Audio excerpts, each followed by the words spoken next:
O que é ocultismo? Revelações do ocultismo. Ocultismo, da palavra em latim ocultus, clandestino, escondido, secreto, é o conhecimento do oculto. 1. No uso comum da língua inglesa, oculto refere-se ao conhecimento do paranormal, em oposição ao conhecimento do mensurável. 2. Geralmente referido como ciência. O termo é por vezes entendido como conhecimento do que destina-se apenas a certas pessoas ou que deve ser mantido escondido, mas para a maioria dos praticantes ocultistas é simplesmente o estudo de uma realidade espiritual mais profunda que se estende além da razão pura e das ciências físicas. 3. Os termos esotéricos e arcano têm significados muito semelhantes, e os três termos são intercambiáveis. Nas ciências ocultas, a palavra oculto refere-se a um conhecimento não revelado, ou conhecimento secreto, em oposição ao conhecimento ortodoxo, o que é associado à ciência convencional. Para as pessoas que seguem aprofundando seus estudos pessoais de filosofia ocultista, o conhecimento oculto é algo comum e compreensível em seus símbolos, significados e significantes. Este mesmo conhecimento não revelado ou oculto é assim designado, por estar em desuso ou permanecer nas raízes das culturas. Originalmente no ano de 1801 a 1900, era usado por ter sido uma tradição que teria se mantido oculta à perseguição da igreja e da sociedade, e por isso mesmo não pode ser percebido pela maioria das pessoas. Mesmo que muitos dos símbolos do ocultismo estejam sendo utilizados normalmente e façam parte da linguagem verbal ou escrita, permanecem assim, ocultos o seu significado e seu verdadeiro sentido. Desta maneira, tudo aquilo que se chama de ocultismo seria uma sabedoria intocada, que poucas pessoas chegam a tomar conhecimento, pois está além da visão objetiva da maioria, ou de seu interesse. Origens, influências e tradições. O ocultismo teria suas origens em tradições antigas, particularmente o hermetismo no Antigo Egito, e envolve ao ocultismo tem relação com o misticismo e o esoterismo e tem influências das religiões e das filosofias orientais. Sociedades e fraternidades. Atualmente, as tradições relacionadas com o ocultismo são mantidas por diversas sociedades e fraternidades secretas ou abertas, cuja admissão ocorre por meio de uma iniciação, que é um ritual de aceitação. Esse ritual tem como fundamento uma suposta nova vida que a pessoa deverá alcançar com a iniciação. Ela morre simbolicamente e renasce para a vida que passará a ter. O ocultismo também pode estar relacionado com um conjunto de sistemas filosóficos e artes misteriosas, baseadas em sistemas secretos. Há ligações do ocultismo com o satanismo e magia negra, e em sociedades secretas como a maçonaria e o Illuminati. O ocultismo sempre foi concebido desde o início como um saber acessível apenas a pessoas iniciadas, ou seja, para aquelas que passaram por uma iniciação, uma inserção num grupo separado do comum e do popular, ou mesmo uma espécie de batismo, onde as pessoas seriam escolhidas, então guiadas e orientadas a iniciar numa nova forma de compreender e pensar o que já se conhece, transcendendo-o. A percepção do oculto consiste, não em acessar fatos concretos e mensuráveis, mas trabalhar com a mente e o espírito. Resumo: oculto, magismo. Oculto: aquilo que é misterioso, secreto, escondido, que não se deixa ver. Ocultismo: crença na ação ou influência dos poderes sobrenaturais ou supranormais. O estudo desses fenômenos. O conjunto das artes ou ciências ocultas, como a magia, o espiritismo, a astrologia, etc. Se você gostou desse vídeo, não esquece de dar aquele joinha.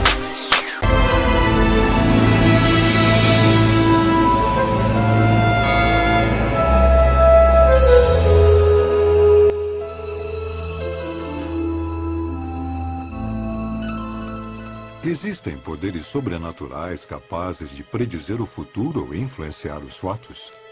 Muitos médiuns, astrólogos e tarólogos acreditam nisso. Outros tentaram fornecer provas. Entre os que afirmaram possuir poderes ocultos está Aleister Crowley. Ele acreditava saber usar a força da mente para curvar qualquer pessoa à sua vontade. Um dia, na década de 1920, enquanto andava por Nova York com seu amigo William Seabrook, ele pôs seu poder à prova. Seabrook pediu por uma demonstração e... Então, Crowley apontou um cavalheiro que estava andando pela rua e disse, veja isso. Crowley começou a imitar o jeito de andar daquela pessoa e, de repente, Crowley caiu de joelhos e se levantou. O homem que ele estava imitando escorregou e caiu na calçada. Ele se levantou, olhou para ver o que tinha acontecido e não pôde entender. E essa foi uma demonstração dos poderes mágicos de Crowley. A história é lendária em círculos ligados ao ocultismo e tomada como prova de um conceito chamado ação à distância. Ocultistas, em geral, acreditam que podem afetar as coisas de longe, seja adivinhando e vendo de longe, seja realmente influindo à distância. A magia é tanto uma arte quanto uma ciência. Certas coisas causam certos efeitos práticos. Ao mesmo tempo, elas têm que ser feitas com certa intenção e até com talento para funcionarem. Seria Crowley um mestre das artes ocultas em pleno século XX, como alguns dizem? Suas crenças não eram novas. Crowley tomou como guias os egípcios, antigos ocultistas que acreditavam que feitiços poderiam curar doenças e fazer as colheitas crescerem. Muitas coisas que eram tidas como sobrenaturais passaram a ser aceitas como fatos. Isaac Newton acreditava que uma força invisível, chamada gravidade, mantinha os planetas em órbita em volta do Sol, o que é ação à distância. Mas Newton hesitou em divulgar sua revolucionária teoria da gravidade, temendo que fosse vista como magia. A ciência atual está esbarrando com ideias, lidando com a zona onde a magia, espiritualidade e religião se encontram. Pois são todas maneiras de tentar entender como o mundo funciona.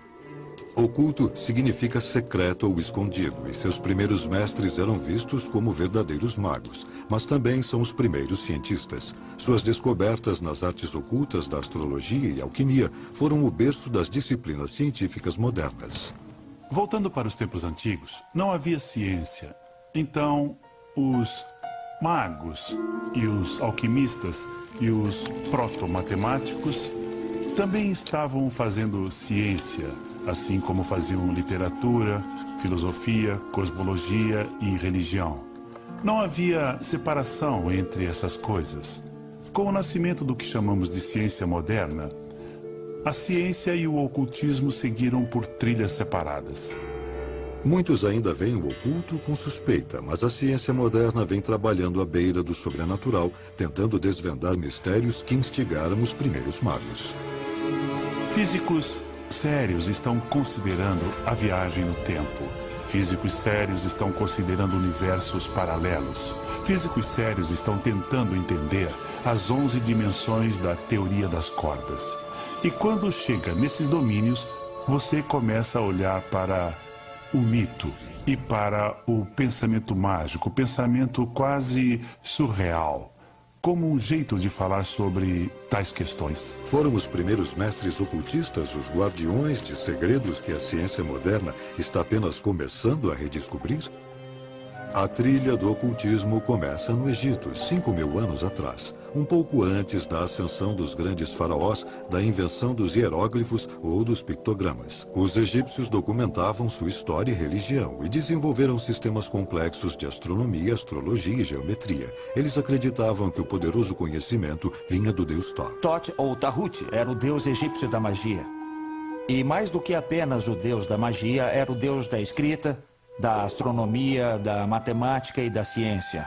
Ele inventou a linguagem, inventou a escrita. Apenas sacerdotes com treinamento especial tinham acesso ao conhecimento secreto de Thoth.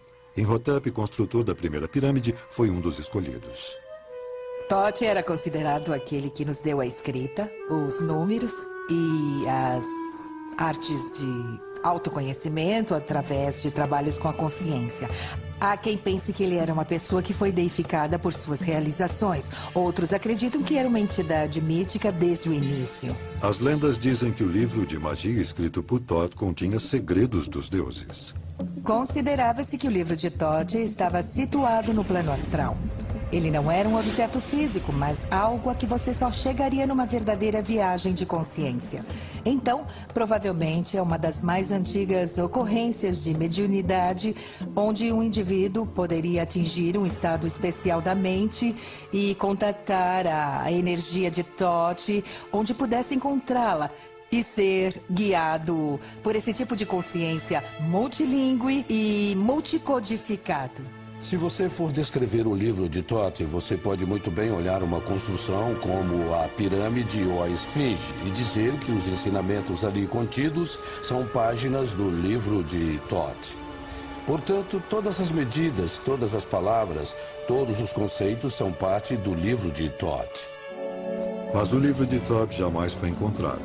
O Deus teria ordenado que fosse enterrado sob o Nilo e protegido seus segredos com uma maldição. Os arqueólogos modernos acabaram descobrindo que muito do conhecimento que os egípcios creditavam a Thoth foi criado pelos babilônios. Em 4.000 anos antes de Cristo, foram eles que calcularam os movimentos planetários, que inventaram o ábaco, o primeiro sistema de sequência numérica e as primeiras formas de astrologia e de astronomia. Essa informação se espalhou pelo Egito e ajudou a desenvolver uma das maiores culturas da história. Mas, assim como os egípcios, os babilônios atribuíam seu conhecimento ao divino. Todo templo era um observatório, era um local de astronomia para estudar os planetas. O conceito do divino é um modo de tentar entender a vontade dos deuses. E para tentar entender a vontade dos deuses, você precisa de algo para ler sobre eles. Alguma coisa que mostre o que eles fazem. Os babilônios usaram uma das mais antigas artes ocultistas para entender seu mundo: a adivinhação, ou acesso ao sobrenatural. Os movimentos dos planetas pelo céu costumavam ser considerados as pegadas dos deuses e deusas. E quando os planetas se alinhavam ou sofriam interações ou um retrocedesse enquanto o outro avançava, acreditava-se que tudo isso afetava o mundo. Começou na Idade da Pedra, quando os xamãs invocavam espíritos para garantir sucesso na caçada. Algumas pessoas que ganhavam a reputação entre os antigos de terem experiências místicas tornavam-se os representantes religiosos do clã. Essas pessoas teriam se comunicado pelas vias da imaginação, algo como um diálogo com os deuses ou diálogo com os espíritos, ou teriam afetado algum acontecimento. No Egito, a adivinhação se desenvolveu em um sofisticado sistema de rituais e cerimônias concebido para contatar os deuses que governavam nosso mundo. É claro que estavam tentando influenciar coisas como o sucesso nos negócios ou na colheita. Os egípcios recorriam a rituais, a encantamentos e a símbolos para transmitir todas essas coisas. O próprio faraó era o líder religioso, então ele era provavelmente o mestre praticante tanto da religião quanto da magia. Muito do que era chamado de magia cerimonial, como o preparo de feitiços e o uso de palavras mágicas e de encantamentos, veio dos egípcios. Quando os mercadores fenícios espalharam esse conhecimento pelo mundo mediterrâneo, a magia se disseminou. Eles codificaram um alfabeto que alinhava os sons da fala, o sistema numérico, os signos zodiacais, os planetas e os aspectos do céu. Então você podia, com esse alfabeto, conjurar palavras sagradas, podia contar, avaliar, calcular e podia usá-lo na astronomia. As origens sagradas dessas disciplinas foram gradualmente esquecidas. Em 1212 a.C., morreu Ramsés II, o último grande faraó do Egito. Exércitos invasores conquistaram o Império do Nilo. Seus segredos se perderam, mas não para sempre. Após o declínio da extraordinária cultura do Egito, outra civilização sobressaiu, a Grécia, no século VI a.C., com a ajuda de uma das mais pródigas mentes da história, Pitágoras. O nosso alfabeto, as construções que nos cercam e mesmo a música que ouvimos têm uma dívida com esse brilhante filósofo. Em sua busca por sabedoria, Pitágoras viajou incansavelmente, procurando por conhecimento oculto, que ele encontrou em escolas de mistérios distribuídas por muitas culturas diferentes. Pitágoras sintetizou os elementos dessas escolas numa nova disciplina, a filosofia. Em sua base estavam os números. Ele acreditava que matemática, filosofia e uma compreensão do divino eram inseparáveis. Não podemos dizer que ele originou nada, mas ele condensou e trabalhou o conhecimento daquele mundo e o trouxe para aplicações práticas. Pitágoras identificou os números como os elementos mais fundamentais da criação. Quando olhamos para a ciência da nossa época, percebemos que todo mundo está repleto de constantes matemáticas. Você tem o pi, tem a velocidade da luz, tem a força da gravidade. Então, a ideia de que os números descrevem o mundo é adequada. Em 518 a.C., Pitágoras abriu uma escola na região de Crotona, ao sul da Itália. Seus discípulos, cautelosamente selecionados, eram chamados de matemáticos. Sua iniciação era rigorosa, 3 anos introdutórios, seguidos de 5 anos de silêncio absoluto, mais 5 anos de treinamento. Só então, os estudantes estavam prontos para aprender os mistérios mais sagrados dos números. Ele queria produzir filósofos como ele, então era preciso ser circunspecto e ter muito autocontrole para conseguir ficar em sua escola. Pitágoras transformou o sistema numérico dos babilônios numa ciência sagrada. Eles pensavam que o número era como Deus. Então, conectar-se com isso era como conversar com Deus. E disso surgiu muito simbolismo, inclusive posteriormente a numerologia, a cabala e coisas assim. Pitágoras descobriu que as escolas de mistérios partilhavam a crença de que toda a criação se unificava em Deus. Ele fez uma obra enorme explicando o mistério dos números, mostrando como o 1 se divide e vira 2. O 2 encontra síntese e faz 3. E o 3 se rompe e vira as 10.000 coisas. E a mesma história você lê no I Ching e em outros documentos metafísicos antigos, porque todo mundo estava tentando entender como o número se relaciona com o todo. Muitos acreditam a Pitágoras e sua escola o desenvolvimento da numerologia e do eficiente alfabeto grego, posteriormente adotado por grande parte da cultura ocidental. Pitágoras também usou números para decodificar a música, que os gregos consideravam a linguagem dos deuses.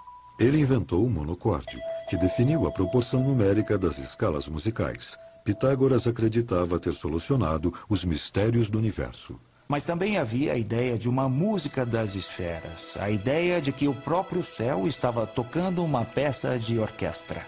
Os próprios planetas se arranjam em volta do Sol em intervalos harmônicos. A luz branca se refrata em cor em intervalos harmônicos. O som também é harmônico. Você sabe, a sequência harmônica que vem de uma determinada nota. As notas e os sobretons são todos governados pela mesma matemática. E foi Pitágoras quem articulou o cálculo harmônico para o Ocidente. Por fim, a exclusividade da escola de Pitágoras causou sua queda. Em 508 a.C., a escola foi incendiada.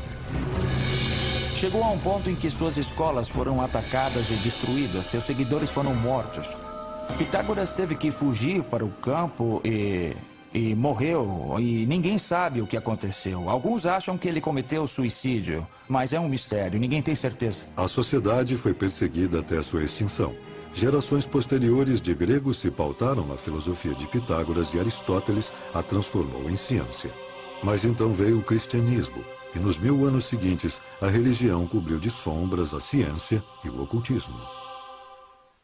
Durante os primeiros 15 séculos do cristianismo, o conhecimento ocultista ficou relegado à clandestinidade. Quando a consolidação judaico-cristã da espiritualidade ocidental se tornou o modelo obrigatório, a magia passou para a marginalidade e se tornou um assunto proibido e maldito. Os padres eram os intermediários entre as pessoas e o divino. O cristianismo também exerceu uma influência política sem paralelos.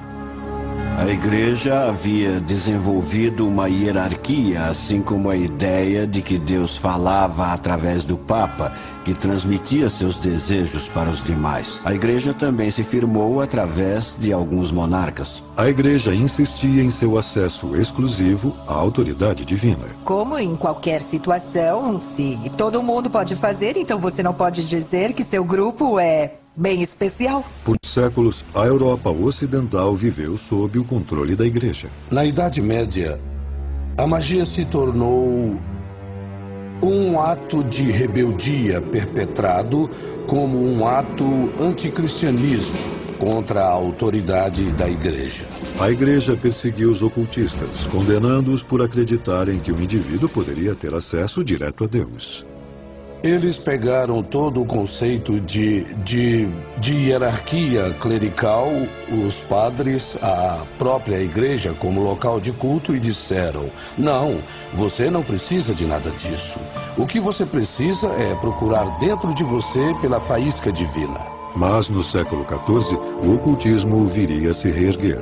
Ironicamente, parte da responsabilidade disso coube à Guerra Santa da Igreja, as Cruzadas. Os monastérios do leste, na fronteira com o mundo muçulmano, haviam preservado textos antigos dos gregos e dos ocultistas. Estudando-os por curiosidade, os cruzados retornavam levando um grande número desses documentos de volta à Europa. Esse conhecimento começou a vazar. Pequenas coisas foram sendo encontradas nos monastérios. Uma estrutura aqui, um texto ali. Então circularam rumores de que tinha havido um aprendizado muito maior no passado. A redescoberta alimentou um renascimento cultural extraordinário. Esse é o ponto em que as pessoas começaram a perceber: os antigos tinham muita sabedoria. Então surge uma nova reverência pelas tradições egípcias, gregas, romanas e hebraicas também, porque as pessoas estão em busca de conhecimento e informação e querem entender os segredos dos antigos. As it ushered in the Renaissance, leading the movement into new ways of looking at old knowledge was the German physician Paracelsus. Born in Germany in 1493, Paracelsus trained in traditional medicine, but also studied alchemy. Ultimately, forced out of school for challenging the status quo, he embarked on a nomadic life supporting himself with astrology readings. In his far-flung travels, he sought knowledge from any source he could find. Paracelsus went around Europe and talked to barbers, talked to witches, talked to midwives, talked to, the village healer, and gathered together from everywhere what worked. And this was his huge final stance, is I use what works. He rejected outworn theories, ventured beyond accepted boundaries. His pioneering experiments with minerals and chemicals laid the foundation for modern medicine. It was just the beginning of a scientific revolution. The next century would herald the discovery of an occult text that went against more than tradition. A Renascença trouxe um novo espírito de aprendizado e academia se espalharam por toda a Europa. No século XV, Marcello Fatini fundou uma das mais progressistas da Itália. Com o apoio de seu mecenas, Cosimo de Medici, Fatini adquiriu e traduziu uma coleção de documentos de autoria acreditada a um misterioso mago egípcio chamado Hermes Trismegistus. An emissary from the Orthodox Church brought a cache of documents, and Ficino found, I think it was 12 books supposedly written by Hermes. They weren't necessarily all written as one book, but they were gathered together once these translations were made. The documents, which became known as the Hermeticum, contained teachings from the early Christian era that had been lost for centuries. Their pedigree appeared to be impeccable. The name of their supposed author, the mysterious Hermes Trismegistus, was a combination of the Greek god Hermes and the Egyptian god Thoth, the two greatest gods of Greek and Egyptian magic. There was occultism in there. There were esoteric doctrines. There was alchemy. There was magic. There was astrology. And Ficino and his school considered these documents to be extremely old, predating Plato, in fact, and having come from Egypt. Scholars would determine that the man Hermes Trismegistus never existed. What Ficino was translating was a compendium of Greek lore about how an individual could cultivate themselves and become enlightened. Raising of a given individual's consciousness until they are like the gods. Os livros eram uma série de diálogos onde o deus Hermes e outros transmitiam segredos do universo. Dos documentos era uma pequena peça chamada Tábua Esmeraldina, que se tornou a Bíblia dos ocultistas renascentistas. Nesta tábua estava escrito, assim dizia a lenda, ela tinha 12 ou 13 linhas, e essas linhas começavam com assim no céu como na terra, porque havia essa ideia de que o padrão do universo, o padrão das estrelas e de todo o universo se repete na terra. O Hermético restabelecia o ensinamento das primeiras escolas de mistérios, de que os seres humanos possuem uma natureza divina. Então é esta a grande meta da iniciação hermética e qualquer outro tipo de iniciação, é transcender nossa mortalidade para voltarmos ao nosso estado original de unidade espiritual. O Hermético fascinou os acadêmicos renascentistas e resgatou o ocultismo.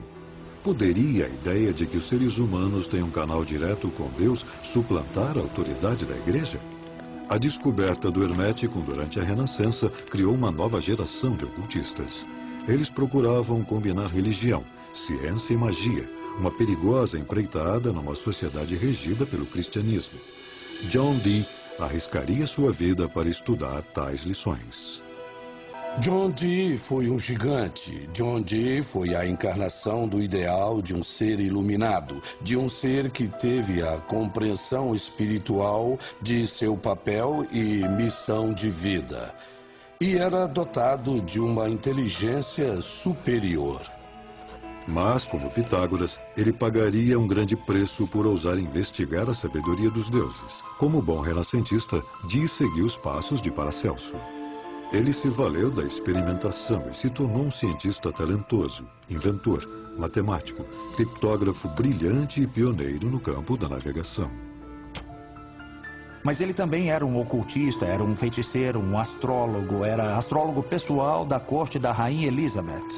E, desse modo, seus interesses eram essencialmente estar em sintonia com o pensamento de seu tempo. Não havia uma distinção clara entre magia e ciência, e ele estava tentando compreender o mundo à sua volta. Quando a Rainha Elizabeth assumiu o trono da Inglaterra em 1558, ela nomeou Dee o astrólogo da corte, mas sua influência foi muito além dessa posição. O famoso mago da Inglaterra também era um espião da rainha.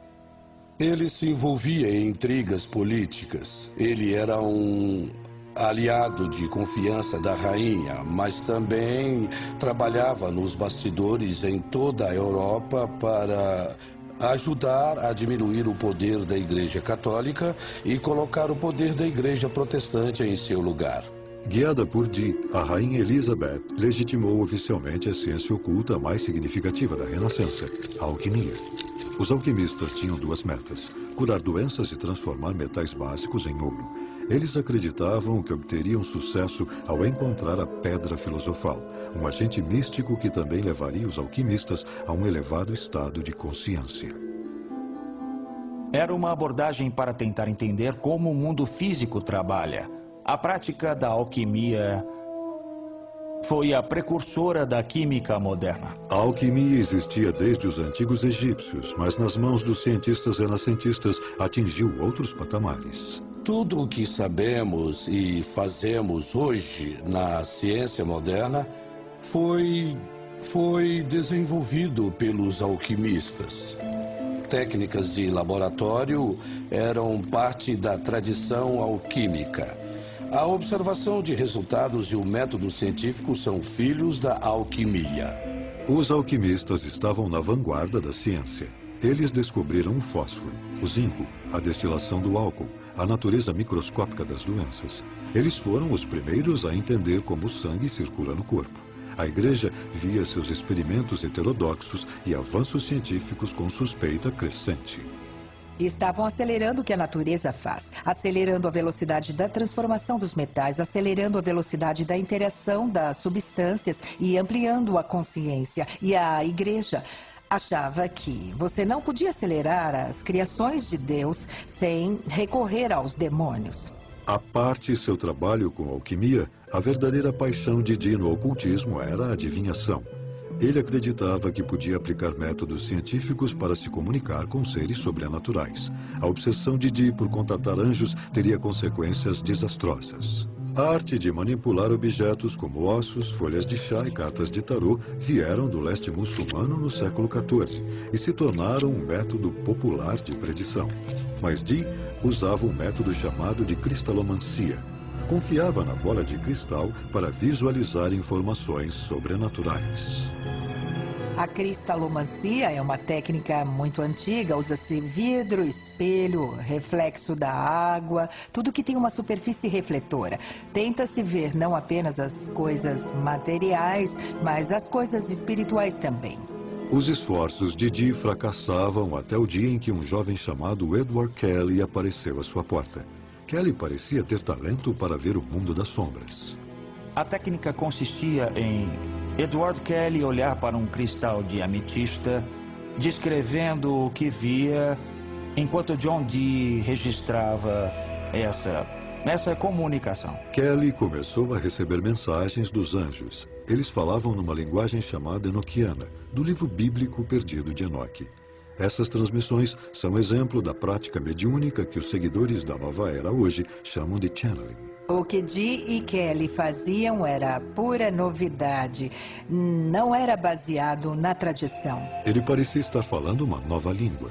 A língua enoquiana parece ter vocabulário e sintaxe coerentes. Então, não parece com algo que Kelly, que não tinha uma educação particularmente erudita, pudesse ter inventado. Ele não poderia ter inventado uma coisa daquelas. John Dee e Kelly viajaram pela Europa para divulgar suas descobertas, bem quando a Inquisição tomava medidas sérias contra os hereges. Bastava uma pequena mudança nas circunstâncias políticas ou religiosas para que algo considerado excepcionalmente maravilhoso fosse considerado demoníaco e perigoso. Dee voltou para a Inglaterra, onde descobriu que uma turba havia destruído sua inigualável biblioteca e seus instrumentos científicos e de ocultismo. Ele havia perdido sua posição na corte. O homem que começara como cientista influente da Renascença acabou sem um tostão, acusado de feitiçaria. A queda de John Dee foi o começo do fim para o ocultismo. As práticas foram taxadas pela igreja como obra de possessão demoníaca.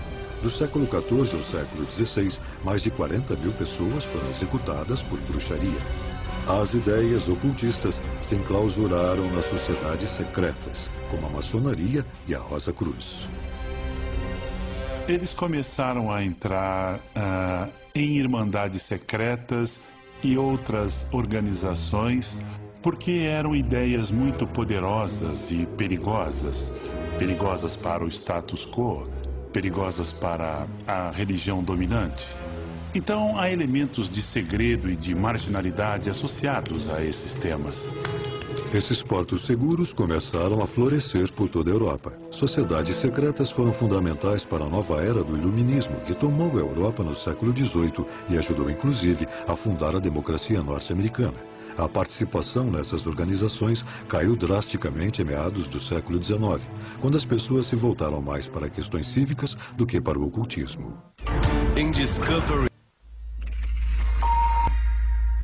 Na zona rural de Nova York, duas irmãs inspiraram uma obsessão nacional com o ocultismo. A magia iria dominar a imaginação novamente.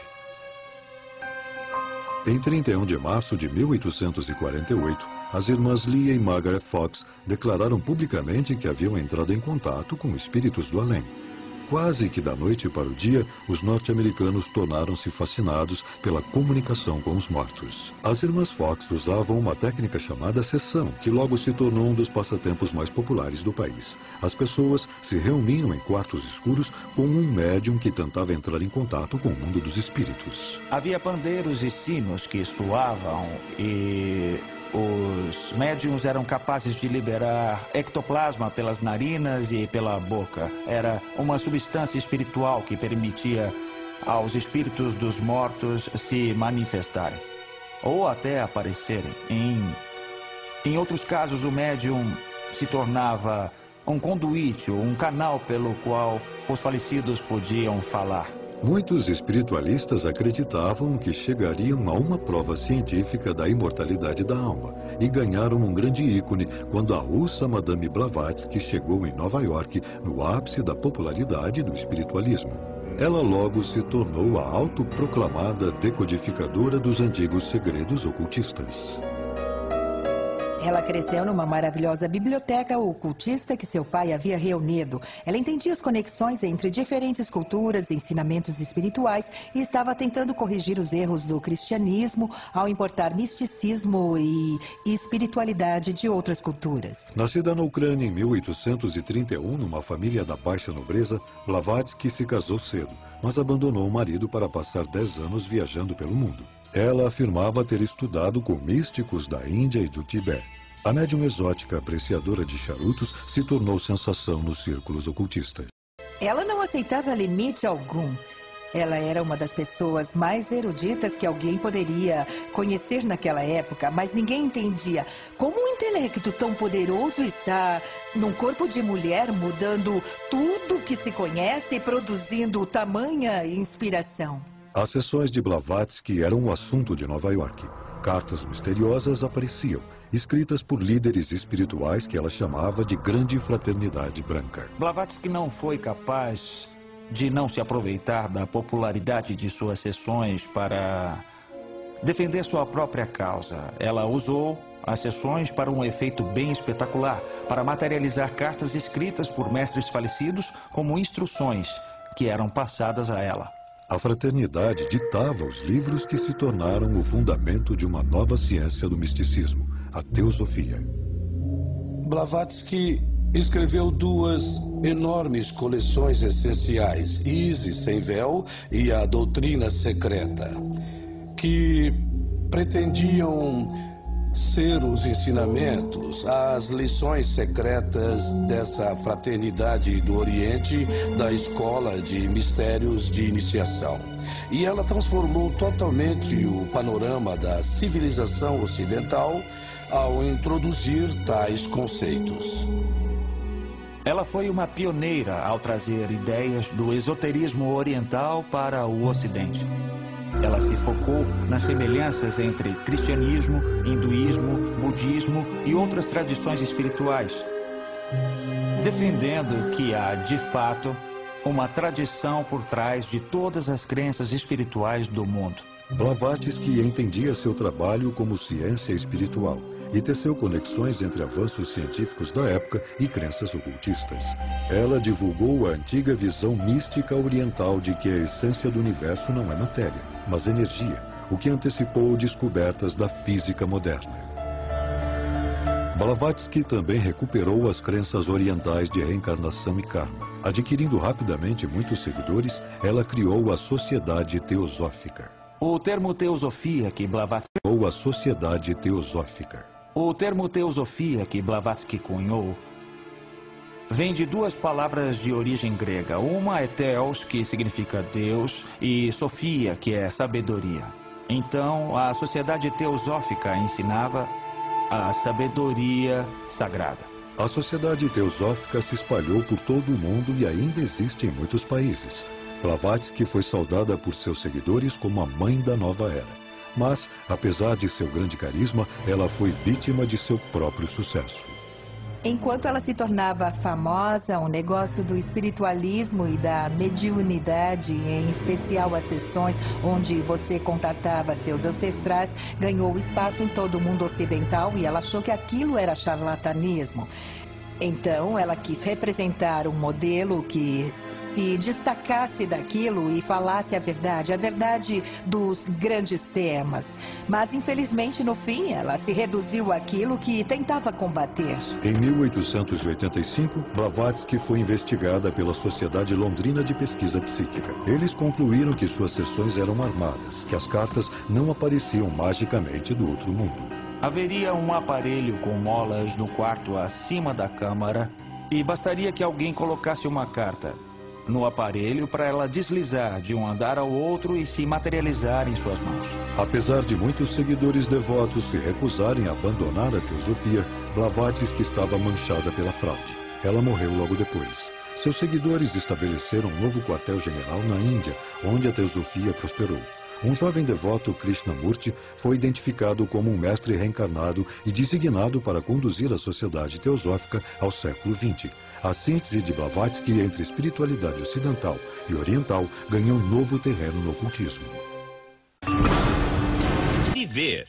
Um homem descrito pelos jornais como a pessoa mais perversa do mundo afirmava ter penetrado ainda mais fundo nos mistérios. Nascido em 1875, Aleister Crowley foi criado num ambiente religioso rígido. Sua mãe o apelidou de besta a partir do livro das Revelações. Era um título que ele manteria por toda a sua vida. Ele se identificava como o anticristo, como a força que varreria essa terrível programação cristã que deformara a sua infância. Crowley começou a estudar o ocultismo como membro da Aurora Dourada. A hermética da Aurora Dourada era uma sociedade secreta típica da era vitoriana na Inglaterra. Ela reunia todo o conhecimento que estava disponível naquela época. Havia tarô, havia a cabala, a magia angelical de John Dee e as tradições Rosa-Cruzes, todas elas combinadas em um único sistema. A Aurora Dourada atraiu boa parte da inteligência de Londres, mas Crowley acabaria por romper com o grupo. Ele encontrou seu próprio sistema de crenças após uma viagem ao Egito, onde sua esposa recebeu um sinal místico de que ele deveria se preparar para uma mensagem dos deuses. Obedecendo ao chamado, ele começou espontaneamente a escrever uma obra chamada O Livro da Lei. Esse livro anuncia uma nova lei para a humanidade. E, de fato, nos conta que nós somos entidades espirituais muito destemidas e iluminadas. Que, de fato, nós somos como deuses. O Livro da Lei foi outra síntese entre a espiritualidade do Oriente e a do Ocidente. Crowley chamou seu novo sistema de Telema. Incorporava princípios da magia que ele dizia ter aprendido com os antigos egípcios e outras fontes ocultas. Ele se tornou um autoproclamado mestre da ação à distância, concentrando sua força de vontade para criar efeitos desejados. Aleister Crowley definiu magia como a arte e a ciência de causar mudanças de acordo com a vontade. Toda a sua abordagem é basicamente possibilitar ao praticante fazer as coisas acontecerem, a materializar o que ele quiser que aconteça no mundo. A lei fundamental de Telema é: faz o que tu queres, há de ser a lei. O amor é a lei. Amor sob vontade. Se para alguns isso pode significar a busca por um caminho superior, para outros é uma desculpa para todo tipo de comportamento desviado. Alguns críticos dizem que o próprio Crowley compartilhava da segunda teoria. Crowley praticava a sexualidade como caminho espiritual. Ele reduziu boa parte dos ensinamentos simbólicos à sua essência, que é fundamentalmente a dualidade e a polaridade entre macho e fêmea. E ele experimentou muito nessa esfera para entender que tipo de mistérios estariam contidos no ato sexual. Crowley fundou sua própria sociedade secreta, a Ordo Templi Orientis, e escreveu diversos livros sobre meditação e magia cerimonial. Ele também ajudou a reinterpretar o tarô para o século XX. O tarô é uma representação pictórica dos ensinamentos ocultistas. É um método de se aprofundar, de contatar os níveis arquetípicos de si mesmo, os níveis espirituais e de entrar num estado meditativo onde a intuição é aguçada a um ponto que talvez permita ver alguns padrões se desenvolvendo porque você está no estado mental propício. Embora tenha sido popularizado pelos nobres italianos no século XIV em cartas de baralho, alguns dizem que as origens do tarô remontam ao Antigo Egito. ao longo do tempo, adquiriram significado oculto. Crowley desenvolveu sua própria versão chamada de Livro de Tó, baseada na magia egípcia que havia estudado. Acredita-se que o tarô, que hoje é uma ferramenta popular de adivinhação, revela informações sobre o consulente e sobre o futuro. Tudo que se relaciona num certo momento do tempo está conectado. Então, se duas pessoas se reúnem em torno de uma questão e manipulam uma ferramenta oracular como essa, e se essa manipulação tiver a intenção de atender a necessidade e o sentimento, então surgirá um reflexo especular da energia produzida entre as duas pessoas. Os textos de Crowley, como os de Madame Blavatsky, foram tomados como precursores de muitas ideias da nova era. Mas, apesar de seu trabalho sério no ocultismo, ele acabou se tornando famoso pelo abuso de drogas e comportamento sexual decadente. Quando Hitler subiu ao poder nos anos 30, a reputação de Crowley foi duramente atingida. Ele escreveu propaganda nazista e logo se tornou um excluído. Depois da Segunda Guerra Mundial, houve rumores de que Hitler teria usado os textos de Crowley e Madame Blavatsky para formar sua teoria sobre a superioridade ariana. Não acho que haja qualquer evidência de que Hitler leu as obras de Aleister Crowley propriamente. Sem dúvida é sabido que Hitler e membros de seu regime tinham grande interesse no ocultismo e que adotaram como seus alguns dos símbolos ocultistas. Doente e viciado em ópio, Crowley passou seus últimos dias numa pensão e morreu em 1947. Como outros ocultistas antes dele, Crowley tentou aprender os segredos dos deuses e terminou desacreditado e condenado pela sociedade. Eu acho que no caso dos grandes pensadores da história, que no fim acabam sendo perseguidos por suas crenças, o que acontece é que essas pessoas estão muito à frente de seu tempo e desafiam nossas concepções, deixando as pessoas desconfortáveis. Esse nível de desconforto, esse nível de medo e de ameaça do pensamento sobre as bases do poder leva a sociedade, o governo e outras instituições a atacá-los. Ataques terroristas. As práticas ocultistas definharam na maior parte do século XX, mas voltaram a florescer durante o movimento hippie dos anos 60. Gurus populares como Maharishi e Timothy Leary promoviam estados alterados de consciência que poderiam levar a patamares mais altos de autoconsciência. O individualismo se tornou a meta de milhões de jovens que rejeitavam as religiões tradicionais em troca de suas próprias rotas em direção a Deus. Nos anos 80, as ideias da nova era já eram bem aceitas. Os textos de Madame Blavatsky se tornaram centrais na reinterpretação do ocultismo para audiências modernas, e até a reputação de Aleister Crowley foi até certo ponto restabelecida. Houve um boom no interesse pelo ocultismo, e nós vemos Crowley quase como um ícone pop. Os Beatles puseram Aleister Crowley na capa de Sgt. Pepper. Jovens músicos como David Bowie e Jimmy Page se interessaram muito por Crowley. Ele obteve uma renascença nos anos 60 e 70 e tem sido uma figura bem popular de lá para cá.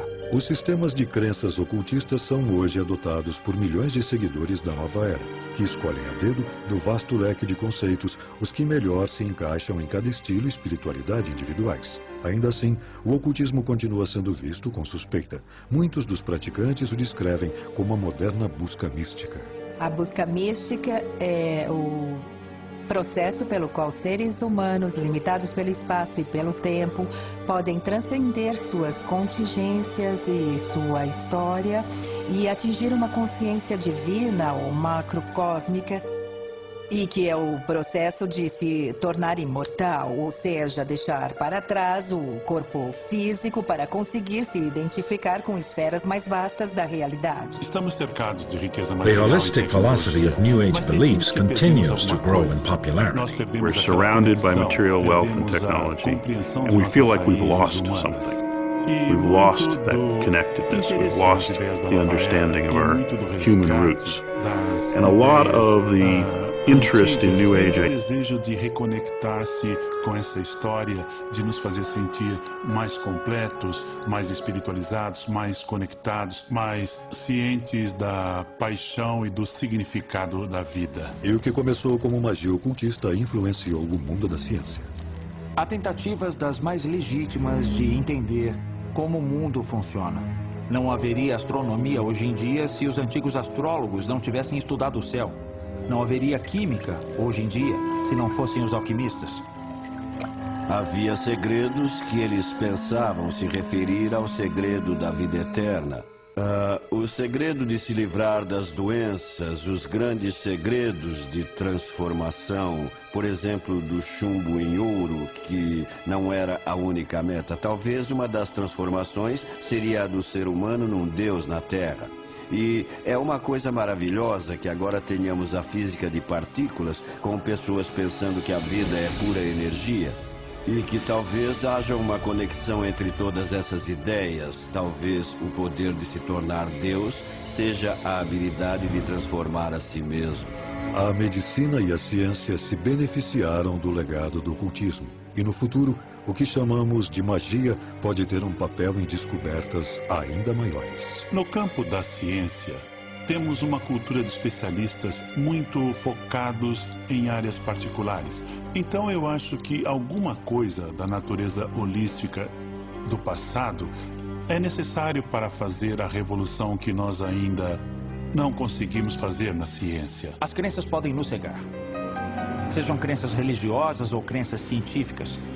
E o grande mérito dos experimentos ocultistas é nos manter abertos para todas as possibilidades. Apesar do progresso feito pela ciência, o mundo moderno ainda tem muitos mistérios que talvez nunca se expliquem. É o incognoscível, é um mistério. E o mistério é o centro da busca espiritual. Mas também é o centro da busca científica e da busca artística.